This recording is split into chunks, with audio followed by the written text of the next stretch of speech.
Salve Maria, seja muito bem-vindo, muito bem-vinda ao Cooperadores da Verdade. Eu sou o Peter Martins e esse é o podcast para você conhecer, amar, viver e defender a fé católica.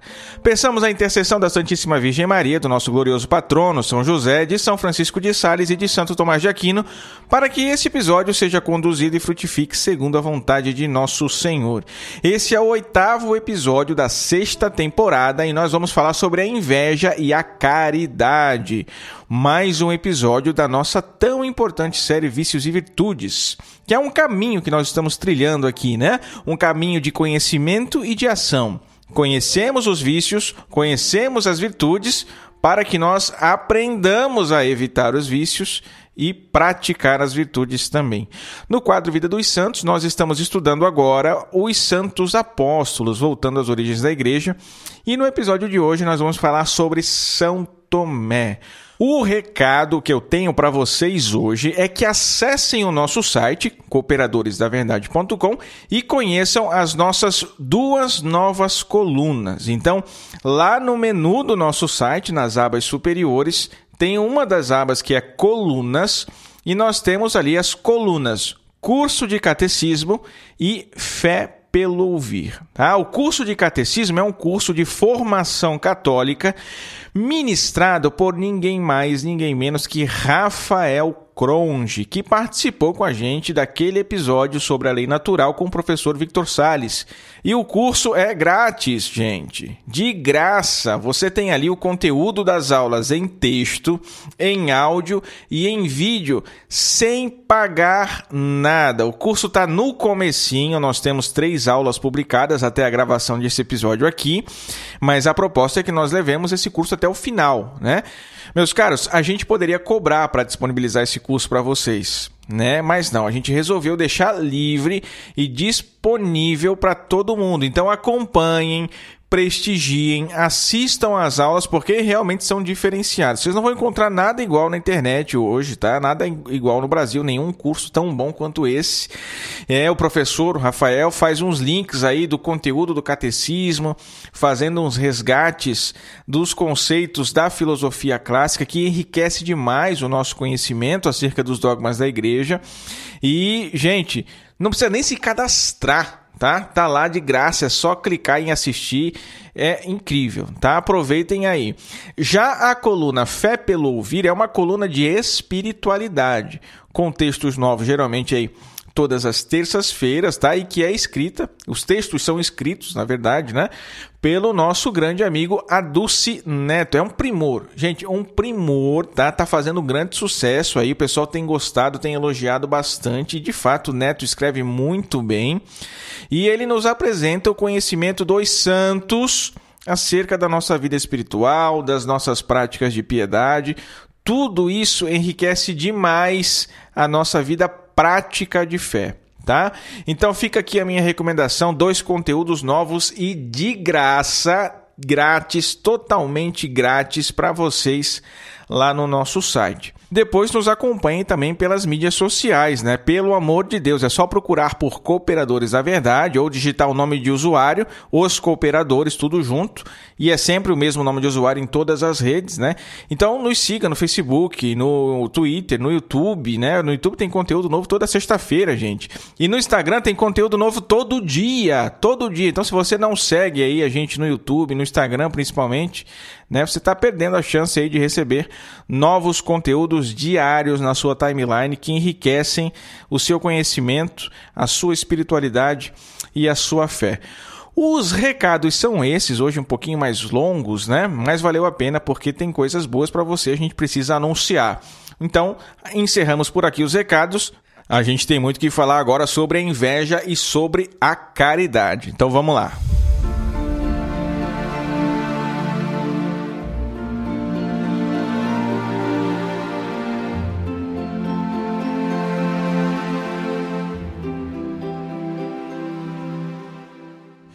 Muito bem, então como a gente está acostumado, começamos primeiro pelo vício, que no caso aqui hoje é a inveja, né? E depois vamos seguir para a virtude oposta, que é a caridade. Mas o que é a inveja?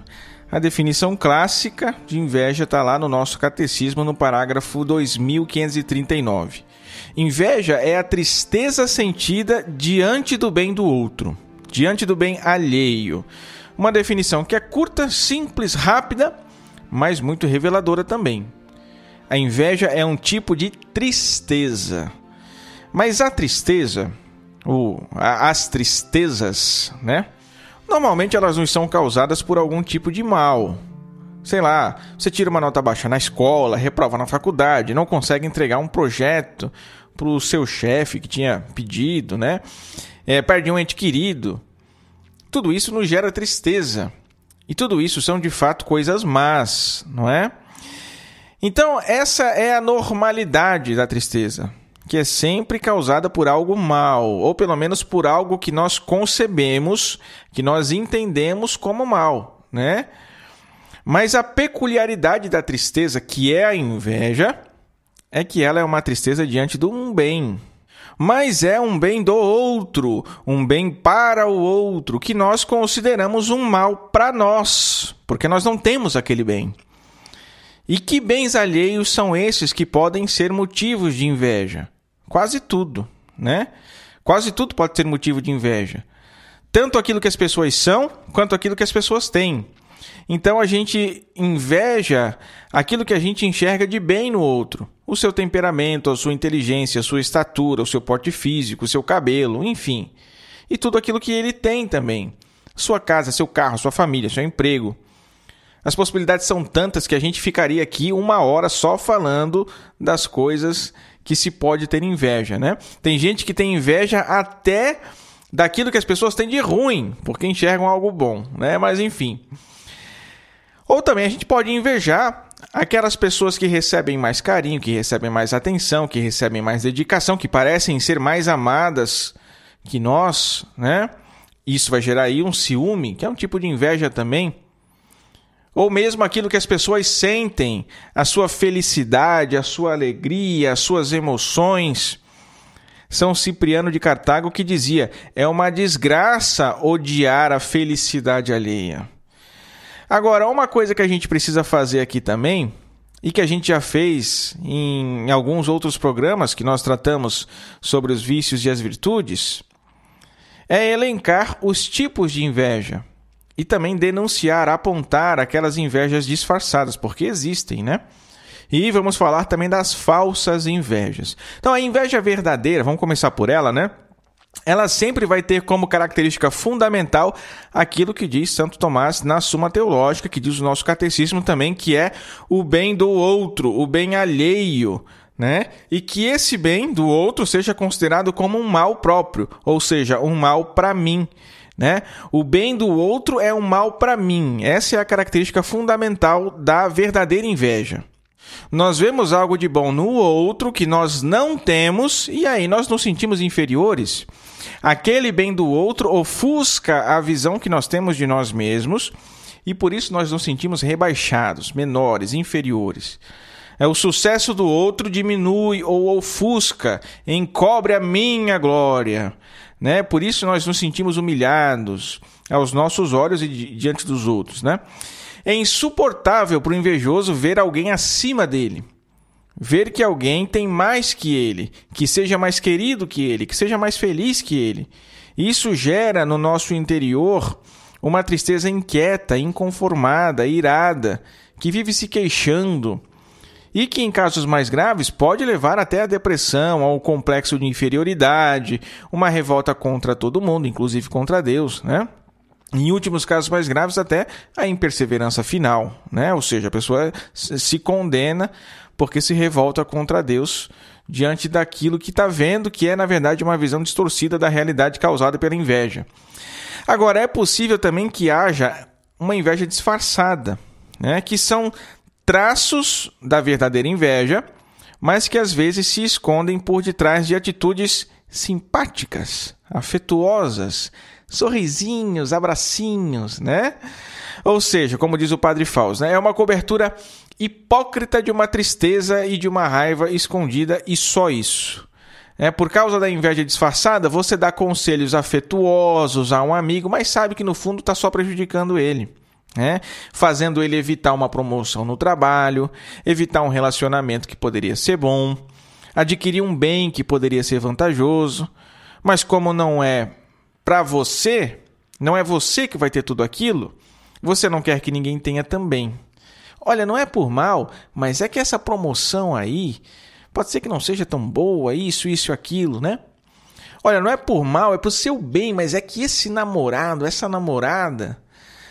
Isso quando não usa o nome de Deus para falar essas bobagens, né? Olha, eu tô rezando por você, eu tava rezando por você e aí me veio isso e aquilo, bem coisa de carismático, né?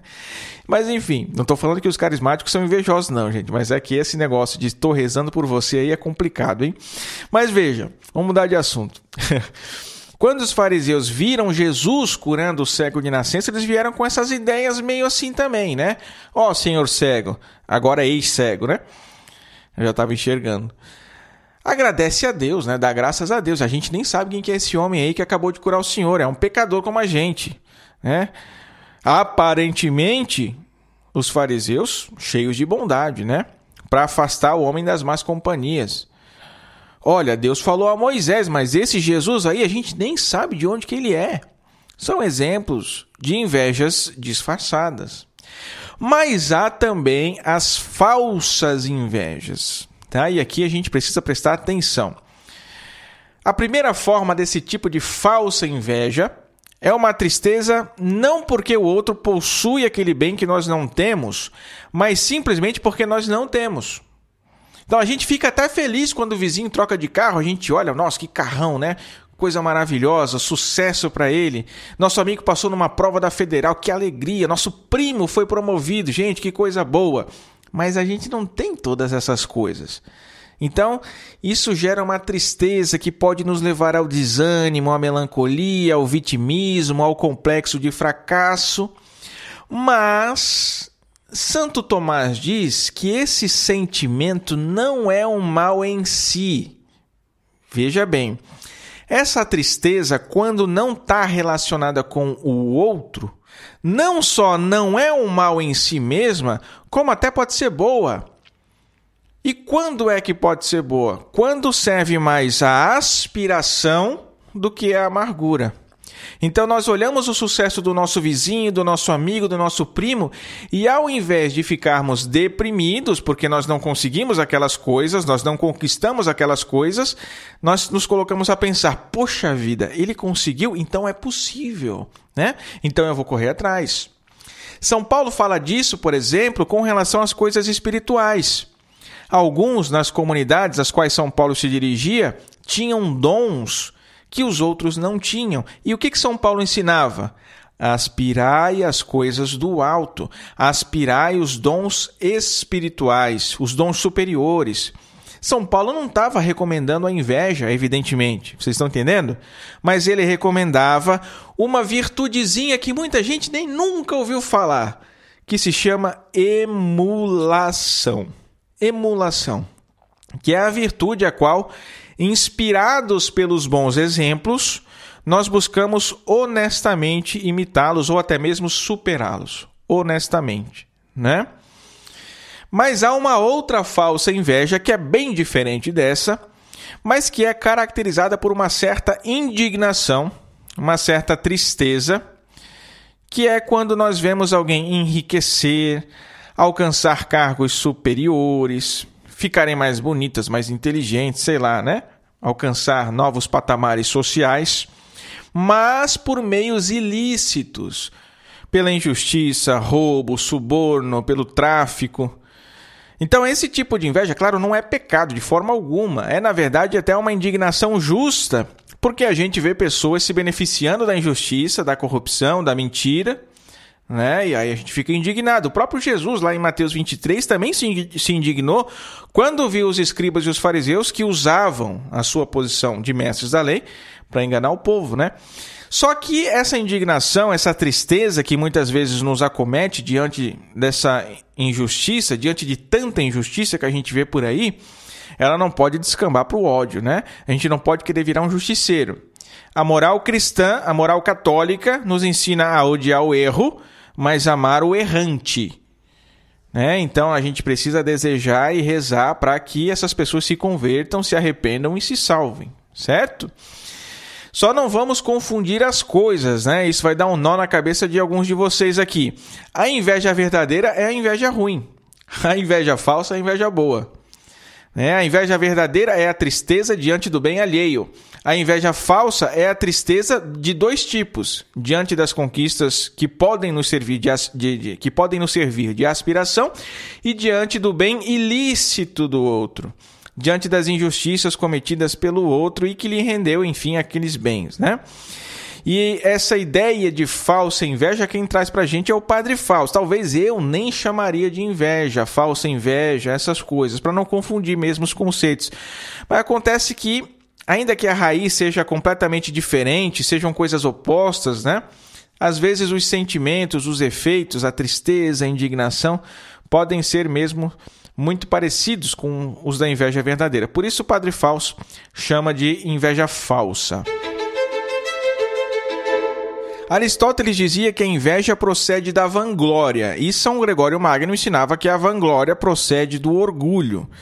Então, se a gente for considerar a inveja como uma árvore que tem raízes e frutos, a gente vai poder dizer justamente que a vanglória e o orgulho são as raízes da inveja. A vanglória é a glória vã, um vício também de querer brilhar, se destacar, estar acima dos outros. Aquelas pessoas que não procuram o bem, mas o brilho, a qualquer custo.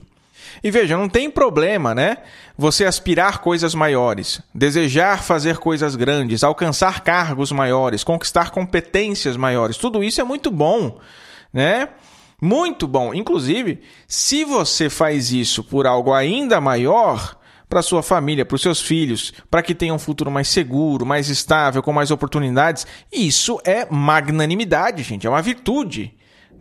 É você se doar pelos seus, fazer um trabalho justo, honesto, bem feito e que deve ser aí naturalmente coroado com conquistas maiores também. Agora, uma coisa é a magnanimidade, outra coisa é a ambição e a ganância. O ambicioso, o ganancioso é como aquela mulher que é pedida em casamento e se apaixona não pelo noivo, mas pelo anel de noivado. Tá entendendo? É uma coisa completamente desordenada e que coloca como fim último das suas ações o reconhecimento, a glória, o poder, o brilho. A satisfação de se sentir acima dos outros. Essa é a finalidade última do ambicioso, do ganancioso, de atrair todos os olhares para si. Para quem é orgulhoso, vaidoso, ambicioso, ganancioso, a glória é a meta. Não importa o que você vai fazer para chegar lá. Se é moral, se é imoral, você vai passar por cima de todo mundo, se for preciso, para alcançar essa vanglória. Então, o orgulho e a vanglória são as raízes da inveja. E quais são os seus frutos? Nós vamos falar de 3 aqui, pelo menos 3. O primeiro deles é a maledicência. E isso o Padre Fausto nos diz que é unânime, tanto para aqueles filósofos gregos, que já falavam das virtudes e dos vícios antes mesmo do cristianismo, quanto também para os teólogos da igreja, para os doutores da igreja. A maledicência é um dos principais frutos da inveja. Claro, isso é uma coisa que é facilmente vista, não precisa nem teorizar muito, basta relatar aquilo que os nossos olhos veem. São José Maria Escrivá que dizia no Caminho que a maledicência é fruto da inveja e a inveja é o refúgio dos infecundos. E é isso. É muito comum a gente ver aquelas pessoas, e eu espero que você que está me ouvindo aí não seja uma dessas pessoas, mas aquelas pessoas que não conseguiram subir na vida, que não conseguem conquistar nada, e aí por isso se dedicam a furar o balão das outras, Se dedicam a rebaixar, a difamar, caluniar, fofocar.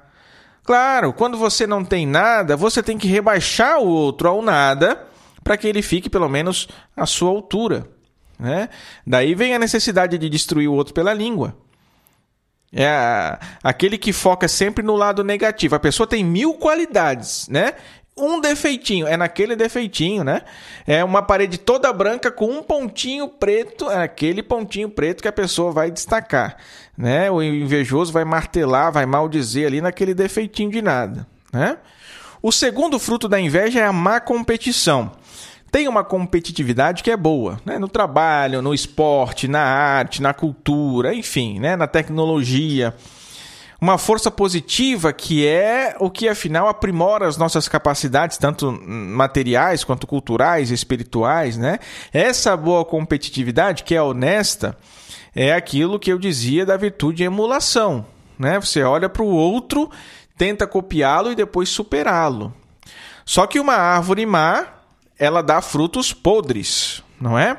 Por isso, a competitividade da inveja é a competitividade má. E essa competitividade má é aquela coisa que às vezes te faz sair de si, abrir mão da sua vida, da sua personalidade para viver a vida do outro, para não ficar por baixo do outro. O vizinho troca de carro, você tem que trocar também. O amigo compra um celular novo, você compra também. A mulher vê a fulana com um tipo de cabelo, tem que fazer igual, não pode ficar por baixo, né? Então, se vive sempre nessa competição, que é uma das coisas mais idiotas que o ser humano pode fazer, né? Pelo amor de Deus, isso nem bicho faz, gente. Então, tem duas frases que um autor chamado Gore Vidal, que o Padre Fábio cita no seu livrinho sobre inveja, que são espetaculares, né? E que descrevem essa realidade como eu nunca vi antes. Toda vez que um amigo meu faz sucesso, eu morro um pouco. E não basta ser bem-sucedido, os outros também precisam fracassar. É um negócio incrível, né? A pessoa vive nessa corrida imaginária, né? E, claro, está sempre correndo atrás de algum tipo de prejuízo. O terceiro fruto da inveja é o mais perverso de todos, que é o ódio à bondade. O porco, para não se sentir humilhado, precisa transformar o mundo inteiro num chiqueiro, porque se ele provar que todos são porcos, então ser um porco é que é o normal. Essa é uma citação que o Padre Fausto também faz e que resume bem esse terceiro fruto podre da inveja. E veja, meus caros, percebam bem se o mundo todo, hoje em dia, não sofre com um negócio desse. Nas artes, na literatura, na mídia, na TV, no cinema, na internet, na publicidade, há em todo lugar uma exaltação do feio, do horrendo, do mal, do podre, do baixo, né? Uma manifestação clara de ódio ao belo, ao verdadeiro, ao bom, ao virtuoso, uma inversão completa dos valores a ponto de que agora a virtude é a gula, a virtude é a libertinagem, é a homossexualidade, é a corrupção. É justamente para transformar o mundo nesse chiqueiro, né? Muitas das vezes isso tem influência também na nossa vida.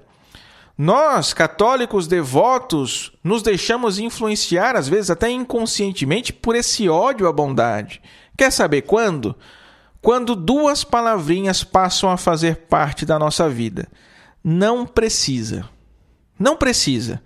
Então, a liturgia da igreja que você ajuda lá na sua paróquia é a liturgia do não precisa. Não precisa vela no altar, não precisa crucifixo diante do altar, não precisa procissão de entrada, não precisa nada, né?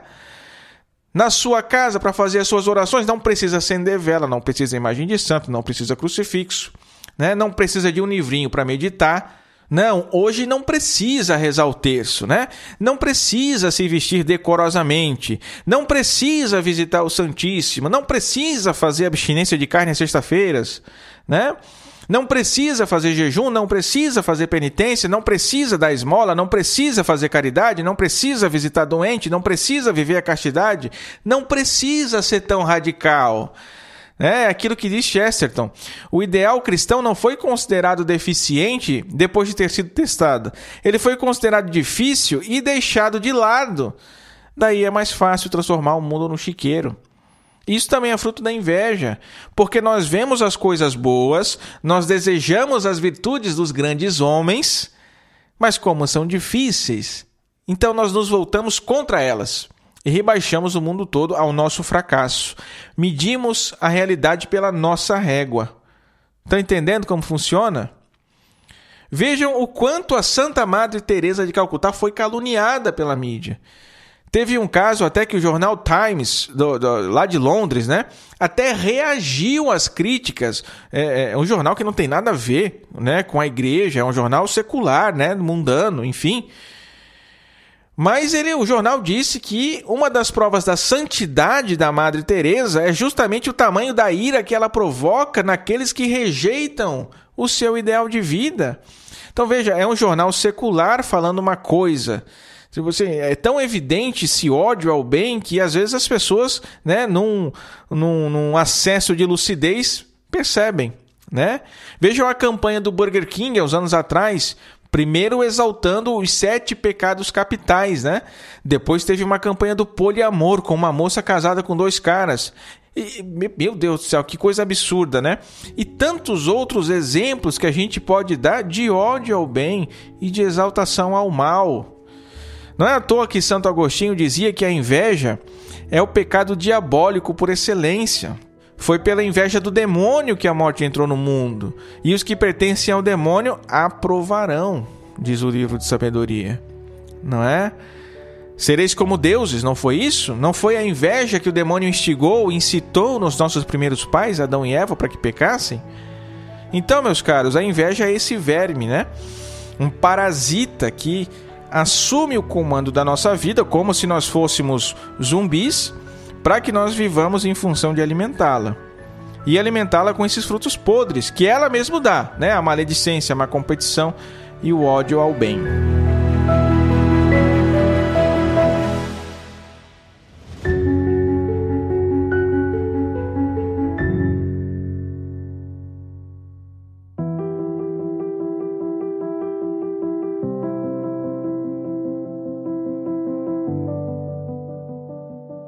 Contra essa doença espiritual que é a inveja, nós temos aí alguns remédios. Todos esses remédios fazem parte de um tratamento maior que se chama caridade. E o primeiro dos remédios que eu quero falar aqui é a gratidão. Porque quando você é invejoso, você deixa de olhar para aquilo que você já tem e passa a focar aquilo que você não tem, aquilo que te falta, né? Ou seja, além de tudo, é uma tremenda injustiça. A gente deveria olhar para aquilo que a gente já tem e ficarmos felizes com tudo isso. Vejam só quantas coisas a divina providência já nos presenteou, não é? Em primeiro lugar, toda a criação. Depois, a nossa própria vida, né? Pelo amor de Deus. A nossa salvação pela morte e ressurreição de Jesus. Todos os bens materiais que nós temos, nossa casa, nosso carro, nosso trabalho, nossas aptidões físicas, intelectuais, todas as pessoas boas, caridosas, atenciosas que nós temos perto da gente, a proteção celeste dos santos anjos, dos santos e santas da igreja, de Nossa Senhora, né, do próprio Jesus, as atividades que nós fazemos e que nós gostamos de fazer, né? Quantas coisas nós temos para agradecer a Deus, não é? É claro que nós temos também as nossas dores, nossos sofrimentos, nossas limitações, deficiências, não é? Mas a gente precisa às vezes fazer um esforço para observar essas coisas na vida das pessoas que nos cercam também. E se você não consegue enxergar, ora, mas então desça para a realidade, né? Porque você está fora da realidade. Porque enquanto você pede o seu combinado de sushi às 10 da noite na porta da tua casa, tem um entregador do iFood que vai lá, né? Depois de trabalhar um dia inteiro no escritório, ainda faz entrega à noite para conseguir pagar as contas e sustentar a família. Olha para aquela moça que passa todos os dias na sua rua às 5 da manhã com um carrinho para catar papelão, porque se ela não for a primeira, os outros vão passar na frente dela e vão deixar ela sem material para vender e sem dinheiro para comer, né? Faz uma visitinha no bairro carente da sua cidade. Praticamente toda cidade tem um lugar assim, né? Um orfanato, um hospital, um manicômio. É uma vergonha a nossa falta de gratidão, gente. Olha tudo que a gente tem. Se você está me ouvindo aqui, provavelmente tem um smartphone, tem um tablet, um computador. Tem gente que não tem nem privada em casa. Tá entendendo? Então, abramos os olhos para essa realidade. Nós precisamos exercitar a gratidão. Fazer constantemente exames de consciência contemplando as graças materiais e espirituais que nós já recebemos de Deus.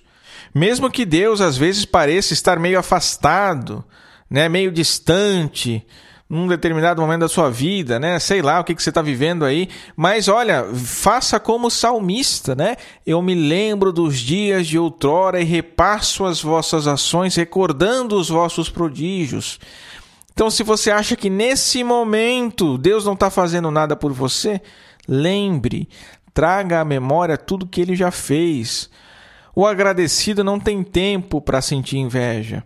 Ele olha as conquistas do vizinho, dos amigos, dos parentes, e a própria gratidão já funciona como um tratamento precoce contra a inveja, né? Corta o mal pela raiz, não é?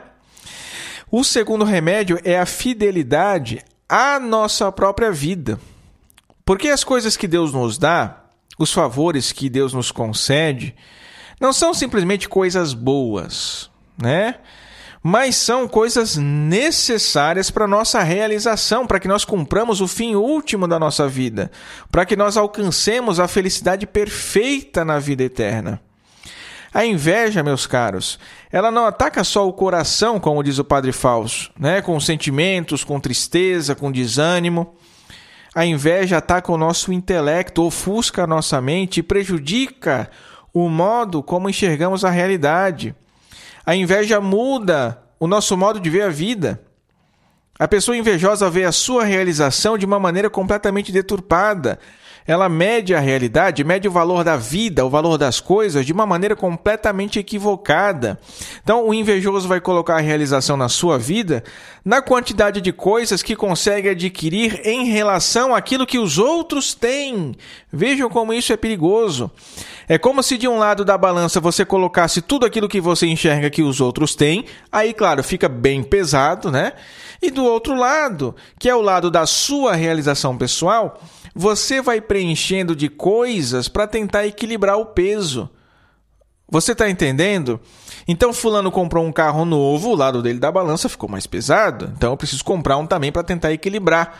A medida da sua vida é sempre e em primeiro lugar o outro.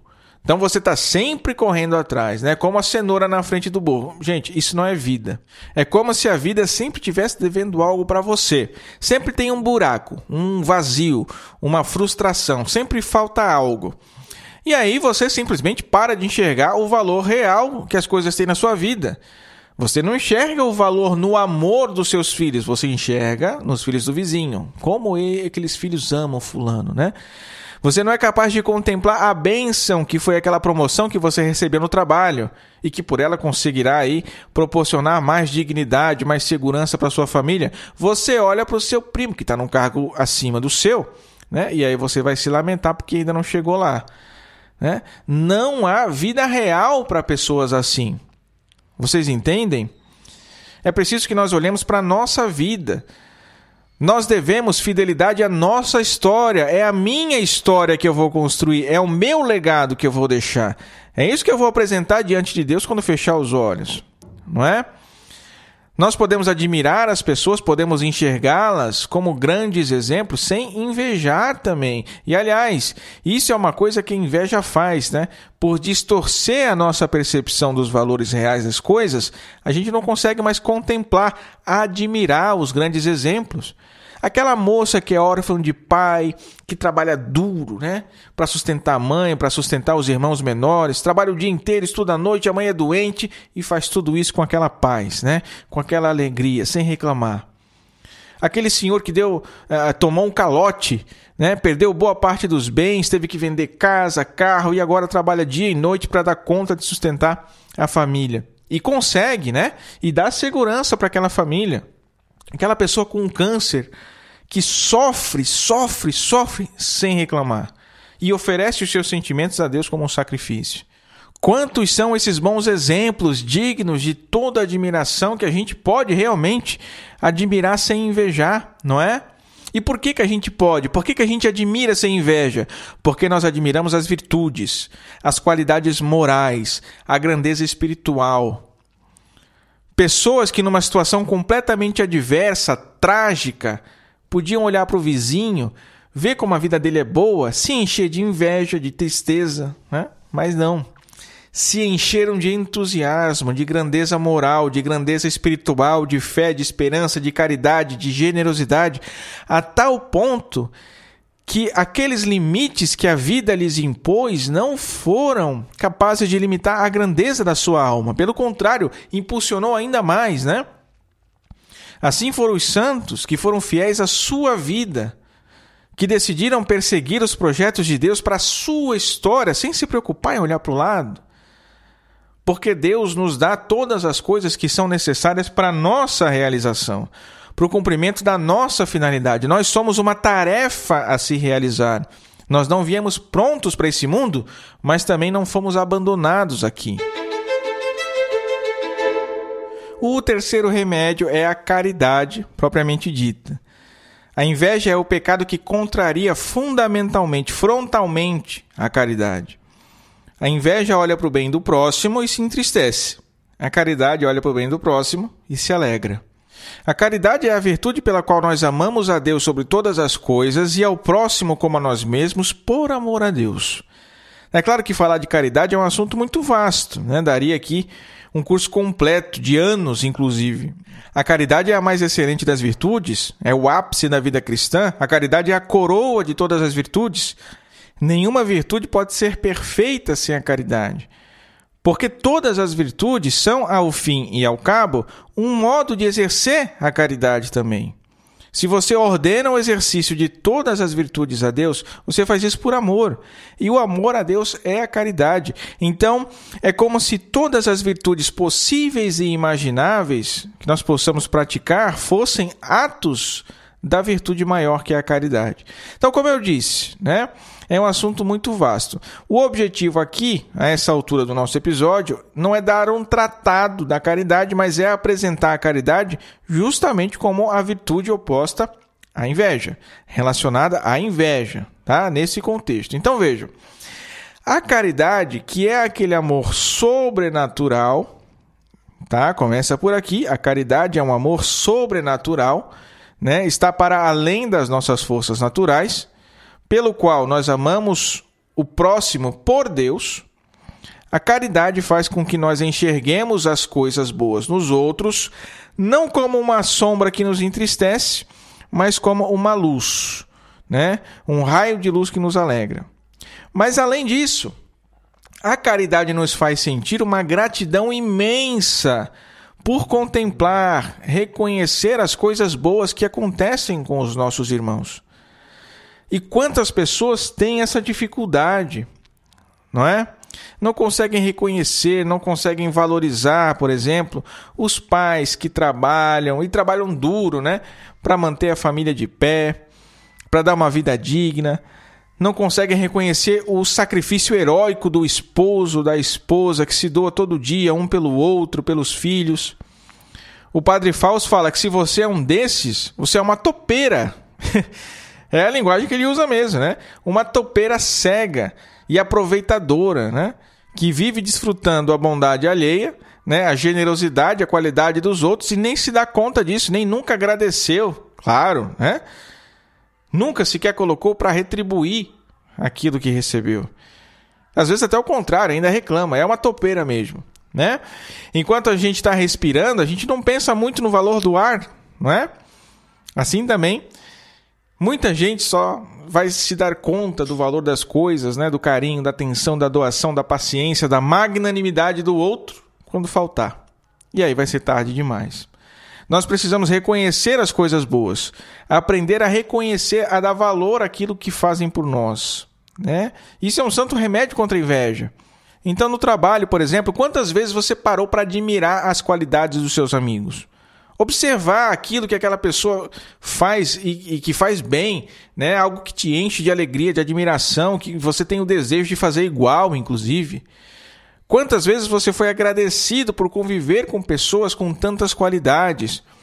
Quantas vezes você agradeceu essas mesmas pessoas por algo que fizeram por você, mesmo indiretamente?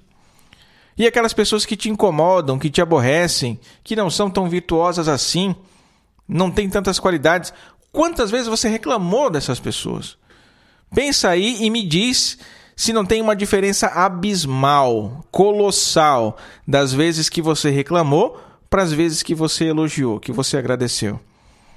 Está faltando um pouquinho de senso das proporções, não é? Senso de justiça. É assim para todo mundo, comigo não é diferente, mas a gente precisa mudar. E a gente deveria se envergonhar disso, pelo amor de Deus. É uma atitude pequena, mesquinha, egoísta, que ressalta mais o mal do que o bem. Quando a gente reclama de alguém e deixa de elogiar, de agradecer, nós estamos diminuindo aquilo que tem de Deus na outra pessoa. Uma atitude absolutamente oposta ao bem, à caridade. Estão entendendo? Sem contar que, francamente, a gente não é nenhum posto de perfeição para ficar reclamando assim de todo mundo, né? Então, desçamos para a realidade. Um bom exercício de caridade para confrontar a inveja é buscar realmente todos os dias ressaltar as coisas boas que nós vemos nos outros para evitar a maledicência, que é aquele fruto podre da inveja, né? Agradecer pelo bem que nos fazem, pela companhia, dar uma atenção a mais, fazer um favor, um agrado. Isso em todo lugar, na escola, na faculdade, no trabalho, na família, na igreja. E se a gente não consegue fazer espontaneamente, aquela coisa assim do fundo do coração, com aquela alegria, não tem problema, seja um falso.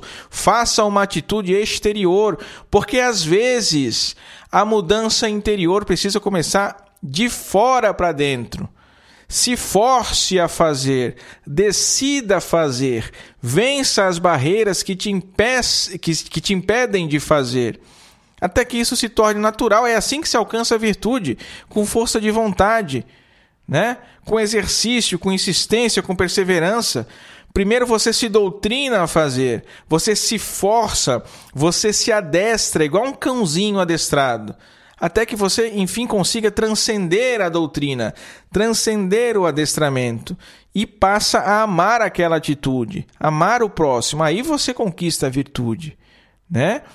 Virtude não é você fazer algo forçado, é você se forçar tanto a ponto de que aquele ato já se assimilou tão bem na sua vida, né, que já faz parte constitutiva do seu ser, que você já não sabe mais viver sem fazer aquele bem, né, que você ama fazer aquilo. Só que para chegar nesse amor, né, ao ato de virtude, tem aí, né, um longo caminho de luta. Então, uma das coisas que o Padre Fausto também nos ensina é fazer o exame de consciência sobre como nós estamos vivendo o verbo servir. Servir, que em primeiro lugar significa ser útil, né? Prestar para alguma coisa, né? Ter alguma qualificação, algum preparo. Mas em segundo lugar significa o serviço, a atitude serviçal, dedicada. E os dois sentidos se completam, porque de nada adianta ser útil, ter qualificações e não se pôr a serviço, né? O serviço, a utilidade, a servidão, a humildade também vai na contramão da inveja, porque se configura como um ato de generosidade, quer dizer, cooperar, colaborar com o bem do outro. Vejam como vai no lado oposto daquela tristeza para com os bens alheios que é a inveja.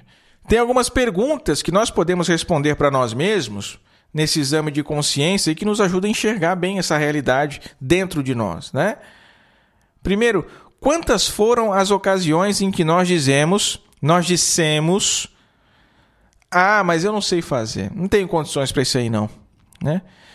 Veja, é claro que a gente não é obrigado a saber tudo, mas tem coisas que é nossa obrigação, tem coisas que são da nossa obrigação, né? Os pais educarem os filhos, por exemplo, né? O cuidado com o lar, tanto da mãe quanto do pai, né? Ainda que exerçam aí tarefas diferentes, estão entendendo?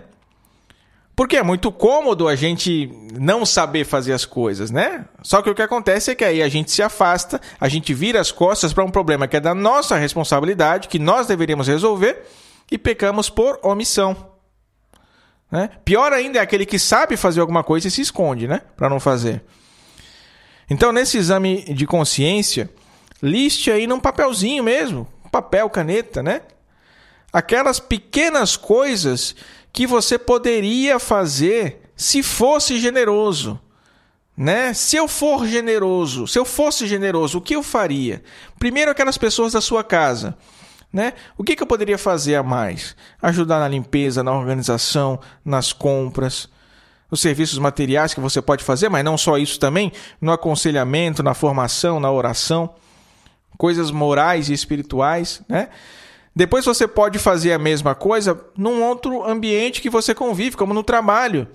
Além das coisas que você já tem para fazer por obrigação, o que mais você pode fazer para ajudar, né? Para ajudar os seus amigos, para ajudar a empresa que paga o seu salário a crescer, para ajudar aquela pessoa que vai para o trabalho, mas está cheia de problema em casa. Às vezes uma simples disposição em ouvir, né, já é um tremendo ato de caridade para com o outro. Repita essas coisas, esse exame de consciência, essas listas aí, em cada lugar que você frequenta. Tem um grupo de amigos, um clube, né, uma banda, sei lá. Né, dá para ser mais prestativo, fazer um pouquinho mais, né, sem esperar nada em troca, claro. Com os necessitados, os pobres, os doentes, os órfãos. O que a gente faz por essas pessoas? Na igreja, tem gente que vive reclamando da liturgia, mas não levanta a bunda do banco para fazer uma leitura na missa, né? Aí é fácil. Esse exercício de listar num papel mesmo as coisas que nós poderíamos fazer e não fazemos, nos dá um panorama do quão pequeno e egoísta a gente está sendo. O quanto dá para a gente fazer mais, né? O quanto a gente serve para alguma coisa, mas ao mesmo tempo não serve para nada, né? O quanto a gente serve por algumas aptidões, condições que nós temos, mas não serve porque nós não nos colocamos à disposição. Quantas alegrias nós poderíamos dar aos outros, né? E nos omitimos. A partir dessa lista, que nós tiremos bons propósitos, né? Propósitos concretos de servir mais, de nos doar mais, de sermos mais generosos, de nos ocupar mais com o bem dos outros, até o ponto que o nosso coração se encha tanto de alegria em servir, né? Que a inveja já não encontra mais espaço algum. Vamos continuar aqui então a falar desses atos de caridade. Atos que nós podemos fazer e que aumentam em nós o amor a Deus e, por Deus, o amor ao próximo. E que abafam a inveja, que curam a inveja. Eu vou alongar um pouquinho mais, mas eu acho que esse episódio já ia ser mais longo mesmo. Então vamos seguindo aqui, tá? Uma das coisas que eu gostaria de falar é que Deus não guarda ressentimento pelas nossas ofensas. Então, quando nós nos arrependemos sinceramente, a maior alegria de Deus é nos perdoar verdadeiramente, sobretudo no sacramento da penitência. A maior alegria de Deus é nos presentear com o seu amor que restitui o nosso estado de graça, que infunde novamente na nossa alma a presença do próprio Deus. Percebam como Deus é a suprema antítese da inveja, como diz o Padre Fausto também. E o que nós podemos fazer, então? Imitar a Deus, perdoando sem ressentimento. Como aquele pai que perdoou o filho pródigo do Evangelho. Não é? Às vezes, geralmente, para com Deus, a gente se comporta como o filho, que faz um monte de burrada, um monte de besteira, um monte de cagada e depois quer voltar. Mas muitas das vezes, nós precisamos imitar a atitude daquele pai, que imita a atitude de Deus, que perdoa generosamente, sem ressentimento, com alegria e acolhe aquele filho. O irmão do filho pródigo é que foi invejoso. Ele viu a atitude do pai para com o seu irmão, que estava voltando, viu o bem que seu pai estava fazendo e o bem que o seu irmão estava recebendo e se entristeceu. Por quê? Porque não era ele que estava recebendo aquele bem, aquela atenção, aquele carinho.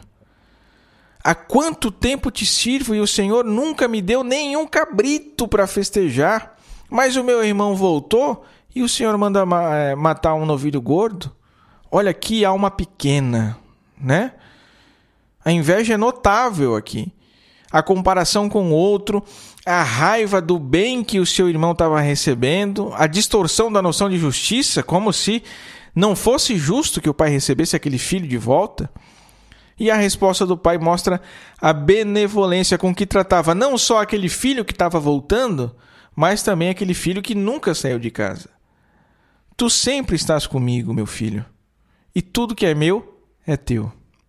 É o ressentimento, aquela atitude do irmão que não queria nem entrar na festa, que não queria perdoar, mantém o foco da infecção que destrói a caridade. A falta de perdão gera em nós a atitude contrária à do pai. Em vez de ressaltarmos o bem do filho que volta, ressaltamos o mal que nos causou. Isso é uma completa inversão da realidade, porque o bem é sempre superior ao mal. Basta um único raio de luz para dispersar toda a escuridão. Não é? E da mesma forma que nas outras virtudes, nas outras atitudes da caridade, nem sempre o perdão brota de dentro, nem sempre é aquela coisa amorosa e alegre. Nós não somos anjos, nós temos sentimentos, né? Nós temos paixões. Muitas das vezes o exercício do perdão é doloroso, e é mesmo, né? E você perdoa, parece que machuca mais do que tudo que sofreu, mas é assim. Às vezes você precisa perdoar simplesmente porque é a coisa mais certa a fazer e pronto. Você tem que perdoar o seu irmão, tem que perdoar o seu marido, a sua esposa, a sua mãe, seu amigo, porque tem que perdoar e pronto, é obrigação, né? 70 vezes 7. Se você não consegue fazer com um coração cheio de alegria, faça com um coração cheio de tristeza, não tem problema. Faça por obrigação. Porque basta uma atitude como essa, em que você puxa a força lá não sei da onde, né? E decide passar por cima de tudo aquilo que você está sentindo para perdoar o outro, mesmo com o coração entristecido. Basta uma atitude dessa para que Deus opere com o tempo a cura dos corações. Mas é preciso perdoar, né? É preciso decidir, é preciso imitar a Deus. O pai do filho pródigo colocava suas alegrias nos bens espirituais, o amor, o perdão, a salvação do filho que voltava. Já o irmão colocava suas alegrias nos bens materiais. A reclamação dele, que nem um cabrito ele ganhou, né, para festejar, vejam só, né? Os bens materiais são motivo de inveja porque não podem pertencer a duas pessoas ao mesmo tempo de forma íntegra. O meu carro você não tem, a minha comida você não come, a minha roupa você não veste. Isso quem diz é Santo Tomás. Não com essas palavras, né, claro. Mas os bens espirituais, sim. Os bens espirituais não somente podem ser possuídos de uma forma íntegra por duas ou mais pessoas ao mesmo tempo, como ainda, né, podem se multiplicar, né, sem se gastar, podem multiplicar, podem aumentar de tamanho, né? O mestre que dá o que sabe não perde nem diminui a sua sabedoria. A mãe que ama não perde nem diminui o seu amor. Por isso, um dos remédios para a inveja, pela caridade, é voltarmos os nossos olhares, o nosso foco para esses bens espirituais, que são, no final das contas, o que realmente importa, são o que forja a nossa alma e nos preparam para o céu. E é o remédio para o egoísmo, para a inveja. Não é à toa que é o ideal dos santos, aspirar às coisas do alto. É isso, desejar os bens espirituais. É isso que o invejoso precisa ajustar, o alvo, onde está a felicidade. Não está nos bens alheios, nas alegrias do mundo, mas o invejoso acha que está lá, na grama do vizinho, né? Por fim, meus caros, estamos aqui falando de caridade, que é o amor a Deus em primeiro lugar, fiquemos com o ensinamento de Santa Teresa, né? A quem tem Deus, nada falta. Deus é, em última instância, Ele mesmo a caridade. Quanto mais amamos, então, mais assimilamos a nossa vida, a vida divina, né? Quanto mais amamos, mais deixamos Deus viver em nós. Por isso que Santo Tomás ensina, com toda a tradição da Igreja, que a santidade é a caridade. E que, como eu disse, todos os atos bons que nós fazemos, todas as virtudes que nós exercemos, quando orientadas para o fim último da nossa vida, que é Deus mesmo, são atos também de caridade, de amor a Deus. Se nós temos Deus, se nada nos falta porque nós o temos, é lógico também que nós não vamos invejar nada, não é? Pelo contrário, nós vamos agradecer tudo, né? Agradecer e dar aquilo que nós recebemos também. A caridade é paciente, a inveja é irritada, é revoltada, é impaciente. A caridade é benigna, deseja o bem para todos. A inveja deseja e busca o mal para os outros. A caridade não se ensoberbece, mas a inveja nasce da soberba. A caridade não é grosseira, rude, violenta. A inveja pode até simular alguma cortesia, mas falta aquele desejo legítimo de servir o próximo. A caridade não é interesseira. A inveja só quer tirar vantagem de tudo e de todos. A caridade não se irrita nem guarda rancor, a inveja cultiva o ressentimento e às vezes até o ódio. A caridade se alegra com a justiça, a inveja se alegra com a injustiça. A caridade tudo desculpa, a inveja tudo critica, tudo julga, tudo condena. A caridade tudo crê, a inveja de tudo desconfia. A caridade tudo espera, a inveja tudo despreza. A caridade tudo tolera, a inveja nada suporta. Esses contrastes que o Padre Fausto nos apresenta nos mostram o quanto nos leva, o quanto a inveja nos leva para a morte e o quanto a caridade nos leva, enfim, para a vida.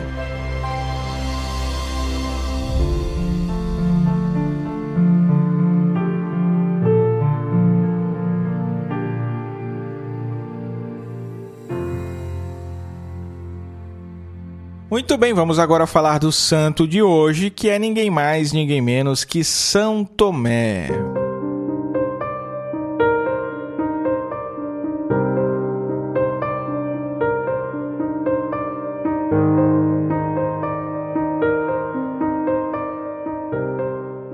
Tomé, nos 3 primeiros evangelhos, na lista dos 12, aparece ao lado de Mateus, mas nos Atos dos Apóstolos aparece ao lado de Filipe. O seu nome vem do hebraico, que significa junto ou gêmeo, tanto é que ele é chamado várias vezes com o sobrenome Dídimo, que significa justamente no grego, gêmeo. Mas não dá para ir muito além disso não, porque não há outros documentos que apresentam o porquê disso aí. Será que ele tinha um irmão gêmeo? Não sei, O 4º evangelho de João é o que nos oferece mais informações sobre a sua personalidade, digamos assim. Quando Jesus decide ir para Betânia para ressuscitar Lázaro, correndo algum perigo, se aproximando de Jerusalém, o que Tomé diz para os outros apóstolos? Vamos nós também, para morrermos com ele. Vejam a disponibilidade total que São Tomé tinha para seguir Jesus, para aderir à sua vida até o ponto de identificar o seu próprio destino com o dele, partilhar da sua morte. Depois, na última ceia, quando Jesus estava falando da sua partida, anunciando que vai preparar um lugar para os discípulos, para que também eles estejam onde ele, Jesus, estiver. E aí Jesus diz: e para onde eu vou, vós sabeis o caminho. Mas São Tomé parece que não entende e questiona Jesus: Senhor, não sabemos para onde vais, como podemos saber o caminho? Ele parece não ter entendido mesmo, o que Jesus estava ensinando, mas foi por essa dúvida que Jesus pôde falar: eu sou o caminho, a verdade e a vida. São Tomé é a primeira pessoa que recebe essa revelação e que, claro, é válida também para todos nós hoje e para sempre. Ao mesmo tempo, a sua pergunta a Jesus, isso quem diz é o Papa Bento XVI, o seu questionamento confere também a nós o direito, por assim dizer, de pedir explicações para Jesus. Porque a gente realmente, com muita frequência, não o entende, Então é preciso que nós tenhamos essa coragem de Tomé. Eu não te compreendo, Senhor, me ajuda a entender. É importante mesmo que nas nossas orações nós sejamos francos com Deus, sobretudo para reconhecer as nossas insuficiências, as nossas lentidões, mas sempre confiantes de que Deus sempre nos ajuda. Uma outra parte importante da vida de São Tomé, talvez aquela pela qual ele recebeu o maior destaque, é aquela cena da incredulidade. Se eu não vir o sinal dos pregos nas suas mãos e não colocar o meu dedo nesse sinal dos pregos e a minha mão no seu peito, não acredito. Mas vejam o que diz Bento XVI. Jesus não é mais reconhecido tanto pelo seu rosto, pela sua fisionomia, pela sua aparência, mas muito mais pelas chagas. Esses são os sinais que a partir de agora qualificam e identificam Jesus e que expressam também o ponto mais alto do seu amor por nós. E Jesus atende o seu pedido. Põe o teu dedo aqui, vê as minhas mãos, estende a tua mão e põe-na no meu lado, para que não sejas incrédulo, mas crê. E aí Tomé professa sua fé, Meu Senhor e meu Deus. Santo Agostinho que comenta essa passagem do Evangelho de João, dizendo que Tomé via e tocava o homem, mas professava a sua fé em Deus, que não via nem tocava. Mas aquilo que Tomé via e tocava agora o levava a crer naquilo que até aquele momento tinha duvidado. E aí Jesus conclui, Porque me viste, acreditaste. Felizes os que sem terem visto crerão. De alguma forma aí, é um anúncio de Jesus para todos nós que viemos depois de Tomé. Né? Santo Tomás mesmo comenta que merece muito mais quem crê sem ter visto do que quem crê porque vê. Né? Tomé foi também a testemunha de Jesus ressuscitado depois da pesca milagrosa no lago de Tiberíades. É mencionado, inclusive, logo depois de Pedro. É um sinal aí de grande importância que tinha nas primeiras comunidades cristãs. Tem uma antiga tradição que diz que Tomé evangelizou lá pela Síria, pela Pérsia e depois foi para a Índia Ocidental, Meridional, e foi um grande missionário. No século XVI, os portugueses, quando chegaram nas Índias, eles descobriram uma cripta onde estava o corpo de São Tomé, as suas relíquias, né, sua ossada e até mesmo um pouco de sangue coagulado e a lança que foi utilizada para matá-lo. Então é isso. São Tomé, rogai por nós.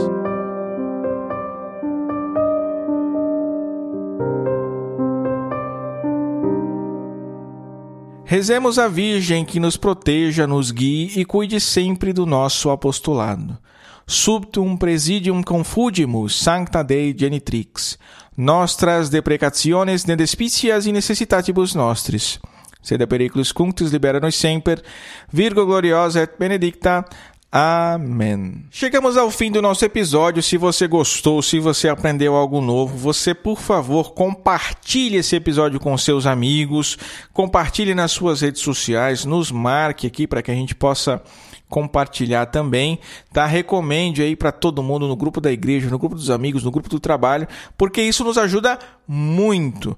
O Cooperadores da Verdade é um projeto que pertence ao Centro de Estudos São Francisco de Sales, que por sua vez pertence à Milícia de Santa Maria, que é a ordem a qual eu pertenço. Quem quiser conhecer mais é só acessar miliciadesantamaria.org.br. Muito obrigado por ter me ouvido até aqui. Reze por nós. Deus te abençoe. Salve Maria!